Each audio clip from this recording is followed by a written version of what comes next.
This is Changemakers with Katie Gore, finding the right solutions for the affordable housing community. I'm back with Changemaker Carmen Romero, the president and CEO of the Arlington Partnership for Affordable Housing.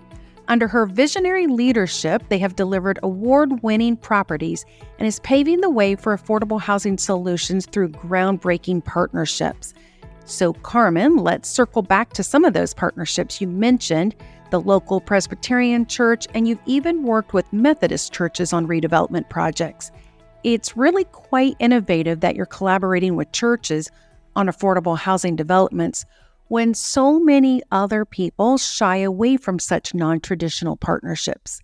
Can you tell us more about how these came about, what you're achieving in the community, and any lessons learned from working with these unconventional housing partners? Well, thank you for bringing up our partnership with the Central United Methodist Church. We are so thrilled. We literally opened last month. They were on a 17-year journey, and they were working with another developer for half that time. We were around probably for the last 5 years where we finally were able to get the project to fit within the funding criteria to win and to get underway. And the program there is 144 affordable homes, a 90-unit childcare center, like a 30,000 square foot new church condo. They own the daycare as well as a commercial kitchen. They do a lot of work at homeless services out of their kitchen. I would say the lessons learned are, one, there's such an alignment of interest between affordable housing and church groups, right? You have churches all over this country that are large churches that are maybe not being utilized and used to the degree they were a generation ago, right? But they still want to continue to serve, but in a new way. So you can right-size the real estate, make it more modern, and in this case, the technology they had there to live stream services and events, as well as this beautiful commercial kitchen that fit their kind of outreach ministry to the homeless, right? As well as their daycare. You can actually, it's a win-win. They get the new church, they get their facility, but then they leverage their air rights for affordable housing on top.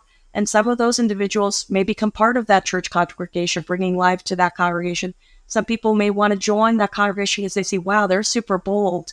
They are forward-looking. They are, driven and bring new vibrancy to the church community. And it's one where, like I said, as a nonprofit, we take the long-term view, and we are committed to working with them for 75 years. And it's a ground lease. It will revert back to them at the end of the ground lease. So they, and through their leadership, understand that they have not lost control of the site in that long-term view. And it's a model for, I think, churches all over the U.S. I'd say the one problem is it takes too long. I said 17 years. That's ridiculous. No one should have to wait 17 years and have to literally, they were prepared, and they said this to me, they were prepared to wait 40 years, that they realized God called them to do this. If it took them 40 years, I said, you shouldn't need to have that level of commitment to try to do something that is so needed and so logical. So what would it look like to make church conversions to affordable housing by right in every state or in every region that's behind in their affordable housing goals? And I know California recently passed a law that does that. Virginia, my state where we're based, had a version of that was under discussion this year. So I'm hearing some movements to say this makes a lot of sense. How do we get out of this business? And my other church deal that I talked about, the Presbyterian Church deal, that probably took about 7-10 years. So all of these projects take too long, and then we have to change that. And there's really a secret weapon component here because of the mission alignment and their ability to look at supportive housing. I mean, that right there alone is not usually, you have to purposely build that into your new development, but here you have an entity who is already poised to be able to work in that space. Absolutely. And I will tell you, during the pandemic, our partnership with the Arlington Presbyterian Church that I mentioned, was critical. They stood up in their church when the public schools shut down for in-person and they needed a place for kids to hybrid space in the church with volunteers so that people could get support they needed for their kids. When we were coming out of the pandemic, all of the eviction prevention money that the federal government that got through the state was exhausted. We had a long list of folks at risk for eviction for non-payment of rent. We were sick about that because pre-pandemic our eviction rate was 1%. We were terrified how could we keep our people housed, but knowing that we also had to collect rent to pay our employees and debt service and run our properties. And I quietly met with our pastor at the Arlington Presbyterian Church, not because I was looking for help, truly because as a partner, I wanted her to know we were struggling so that she wasn't caught off guard when the residents that they share an elevator with, Macy and others, made sure that they were struggling. And I wanted to say, guess what? We're struggling too as a nonprofit. She called me back an hour and a half later. She said, I think I can help you. And I said, what do you mean? And she's like, just come to service on Sunday. They decided as a congregation to cut a $200,000 check. And we stood up a Saturday rent clinic and they paid the rent balances for like 70 families in a Saturday and wiped the slate clean. And then when that was done, she's like, Carmen, come back to church.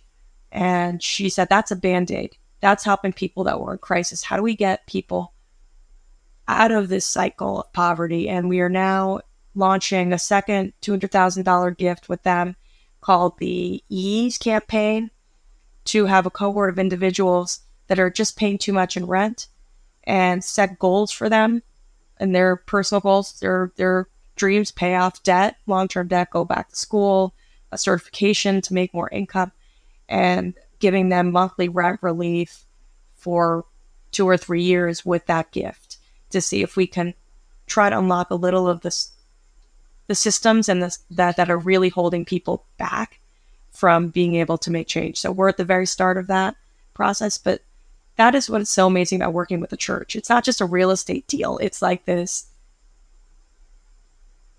incredible alignment of mission, partnership, and relationship to community and showing up for folks in good times and bad.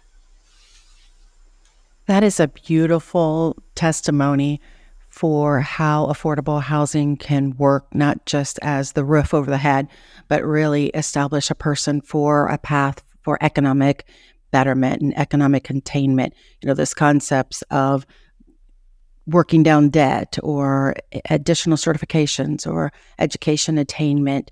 I mean, that's really what does break that cycle and prepares them better for that next step in life.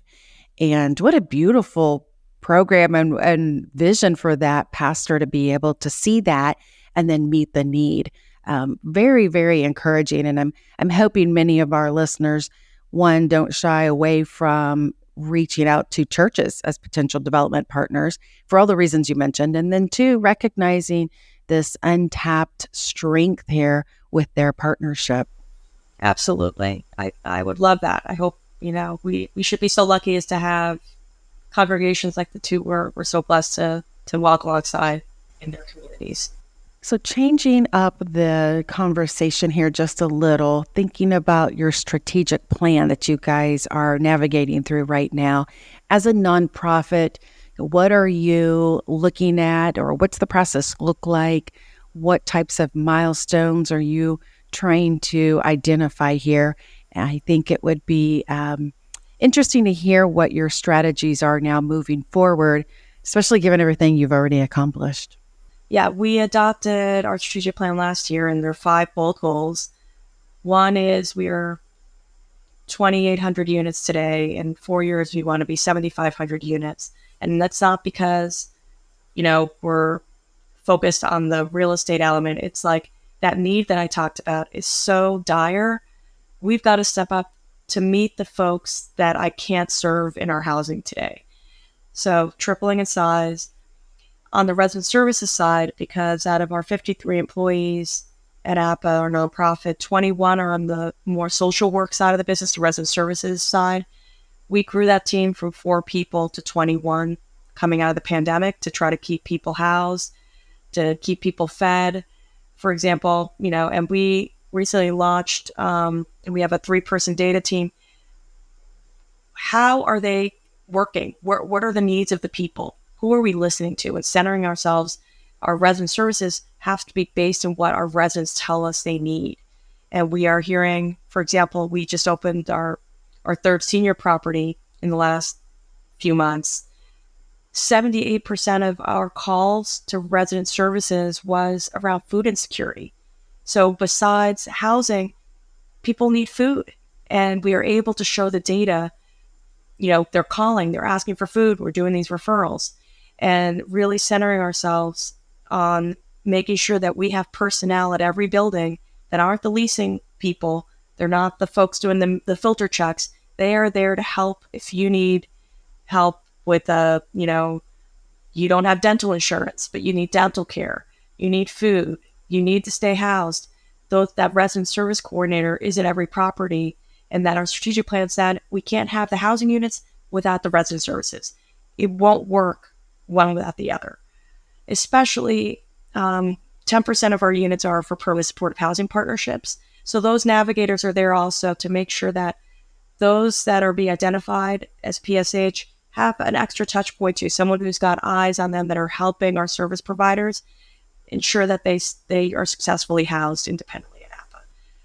We also want to focus on breaking cycles of poverty. We talked about some of our pilots. In addition to the ones I talked about, we are launching $529 college savings accounts for all APAH 5-year-olds and are going to be setting, we have a philanthropic gift to start that this year, which we're very excited about, as well as IDA pilots. We've got funding for cohorts of individuals that we could do a 5-to-1 match on saved. So we've got a lot of those pilots that are underway, and our hope is if we can prove a return on investment, right, by doing 50 people cohorts of these effective programs, that we can get a big funder behind us to say, okay, do it for all 5,000 families that you house, right? That's, I think, the biggest challenge in our business. Like, I can raise money to do innovative things on the real estate side, but on the resident impact side, I can only help a couple people at a time. And that is hard for us, because I think to break down these systems of inequality, we need sustainable tools. And it's more than just, what I can fundraise in my big gala this year. And then my last piece, my 5th goal, right? So the real estate, 2 around resident services, 1 is around policy. And how do I get folks like our elected officials? How do I get the federal government? How do I get what is happening on the ground that I see every day, the experience, the data of what our residents really want into decision makers' hands? Because I see it over and over again. The people who are making the policies aren't walking the halls of the buildings, aren't talking to the experts, aren't talking to the customer, and we'll make bad decisions if we don't do that. And 2, how do we hold people accountable to not pat themselves on the back with a ribbon cutting and say, problem solved, and call the question like you called to me, what's the big number, Carmen? Like, what is a region really missing? That 375,000 unit goal. Like, how do I keep the pressure on and say, we're failing, right? That's part of my job too. And then the last piece, my 5th goal, being an employer of choice, because this is really hard work.